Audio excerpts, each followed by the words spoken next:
This particular question has been asked in NEET 2024. The question is saying that intramolecular hydrogen bonding is present in. So you have to answer that. What would be the answer here? What would be that particular molecule which is showing the intramolecular hydrogen bonding? First of all, HF cannot be the answer here because HF undergo intermolecular hydrogen bonding. You will require two molecules to form the hydrogen bonding in between HF. So this is not the right answer.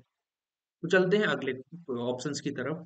ये है orthonitrophenol, ये है paranitrophenol और ये है मेटानाइट्रोफिनॉल। देखिए paranitrophenol इस वजह से नेग्लेक्ट हो जाएगा क्योंकि डिस्टेंस बहुत ज्यादा हो गई है।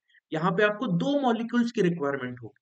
इसका मतलब ये भी नहीं हो सकता और कहीं ना कहीं ये भी नहीं हो सकता क्योंकि इसमें भी डिस्टेंस का ही मामला आ जाता है। लेकिन जब हम बात करते हैं ऑर्थोनाइट्रोफिनॉल की, तो ऑर्थोनाइट्रोफिनॉल के अंदर हाइड्रोजन बॉन्डिंग होती है which is intramolecular hydrogen bonding, means with in the molecule hydrogen bonding आपको देखने को मिलती है।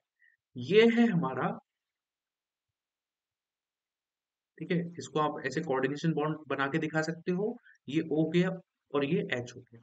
ठीक है, यहाँ पर क्या होगा, H दूसरे मोर इलेक्ट्रॉन नेगेटिव एलिमेंट्स, देखिए इसके अड़ोस और पड़ोस में मोर इलेक्ट्रॉन नेगेटिव एलिमेंट है। अड़ोस में तो मतलब खुद के बॉन्ड के साथ में जिसके साथ अटैच्ड है ये। और हाइड्रोजन इस ऑक्सीजन के साथ में बॉन्डिंग करेगा, इंटर मतलब हाइड्रोजन बॉन्डिंग करेगा। ठीक है, तो इस तरीके से यहाँ पर within the molecular hydrogen bonding होती है which is actually known as intramolecular hydrogen bonding.